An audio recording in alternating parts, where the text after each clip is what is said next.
Architecture is very much a social science. It involves creativity and art, but it involves developing a real understanding of places and people and how they use all the things that you're trying to make, really.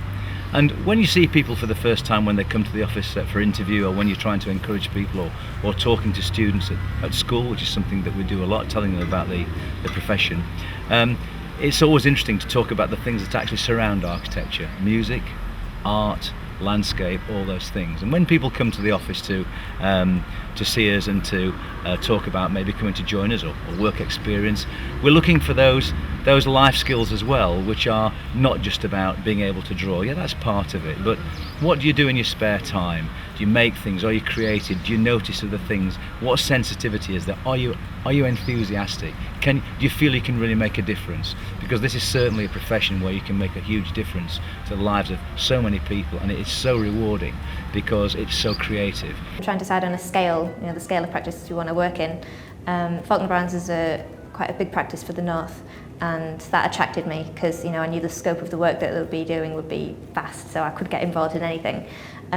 What I did, I put together my portfolio once I'd finished the 3 years and rang around practices, particularly Falkland Browns, and made sure I got a name of someone I could contact there, so I knew who to send my CV to, and then sent it in, and then always followed up with a phone call just in case, which definitely paid off here because I'd actually spelt the name of my contact wrong and they hadn't got my email. So luckily I followed up and got it right, and they received it, and then I got the placement. So definitely follow up with a phone call. When you're in the thick of your university degree, one of the first things you might think about is time off. A sandwich year in business is often a good way to break up the tedium of uni work and also gain some valuable on-the-job experience. So what advice can our interviewees give you on the subject? I think when you take a year out, it's a step into the unknown. So the decision you make can start to form your career in the future. So you need to be prepared to select the practice that you think is going to suit you and have sort of culturally have the same sort of ideals that you have architecturally. I think if you go into a practice as a young architect and jar a little bit with the way that practice wants to work or their architectural beliefs, I think it'll be a hard year and you might struggle to get on with it. However, if you get into the right place and the right people and you feel comfortable in the environment when you're interviewed, I think you'll find that that's the most important thing. I think communication skills and interpersonal skills are extremely important within the profession. You're always having to deal with other people, whether it be clients, consultants, planning authorities, presentation skills, things like that all help in getting new work, etc. And people like to work with people they get on with. I think year out is really important, and for me, I had an option of either going with a very big practice or a smaller practice, and I chose to go for the 4-man practice because I wanted that experience, I wanted that management, which I felt at the time. I thought, maybe with the big practices you'd just be sort of drawing and things like that, and I wanted that involvement with clients, with consultants. So I chose a smaller practice over the larger one in that instance, and it was brilliant for me. It really worked. I had a great experience. It was fantastic, and I think that in your year out, there is a great opportunity just to explore your, the things you've learned. Once you've finished your part 1 and you're looking for a placement for part 2, it's really important to decide the sort of practice that you actually want to work in. There's a lot of variety out in the marketplace, and there's a lot of different companies at the moment. So there's a real variety of whether you want to work for a very small company or a very large company, whether there's different sectors that you want to work in, or whether certain practices offer certain experiences or certain specialities. For myself, it was important for me, I felt, to work in a small practice, and I wanted to do this because I gained a really, really in-depth knowledge.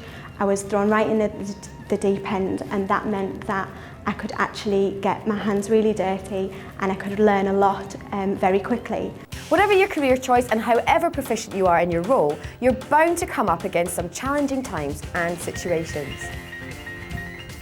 As the old adage goes, you gotta take the rough with the smooth. So what kind of challenges have our architects had to face up to so far? They are about making a place that people will remember, and creating an environment, whether it be a school a hospital, a public building that people feel comfortable in, that's fit for purpose, and that people can delight in. That word delight is something that runs all the way through everything that we do, and it is such an exciting opportunity when you get a blank piece of paper and a brief and a team around you to think, right, what are we going to do here? What are the key drivers, and what can the site offer us, and how hard can we listen to our clients? There's many challenges to being an architect throughout the whole design through to construction process, but a lot of them do focus upon the early design stage, where we have a lot of, whether it be persuading the client of a vision, whether it be persuading the public of your design intent and making them understand, you know, your logic and the things that you're wanting to do for the better of the area. But there's also the planning process, which can be quite a struggle at times, or it can sail through beautifully. It completely depends on the project, on the planners, on the location, but it can be a very, very good learning experience for a graduate. That process of how to get your ideas across to someone else, and that's where those good communication skills come in. I think the biggest challenges in architecture are to do with the way the job is structured. It's not a career for everyone, really. We have to react to other people's needs and aspirations. Our clients are the key. They will have time frames, and they will have a need to get something done in a fixed way and to a fixed standard. So it's absolutely not a routine job. So the challenges are to do with making sure that we can deliver to deadlines, and it means that from time to time we have to work extremely hard on sociable hours, and we have to be in locations where they want us to be. So it's not a job for somebody who's looking for stability necessarily, or doesn't like things to be disruptive. It can be disruptive on home life. It can have adverse effects on a sort of structured, simple life. So it is very reactive. So those are the challenges, but they're also the things that most of us really enjoy. Most of us really enjoy the fact that it is varied and different, and we're always problem solving. So it's a very positive job. So the downsides are also the bits that we enjoy, because we're drawn to the job, but it doesn't suit everyone.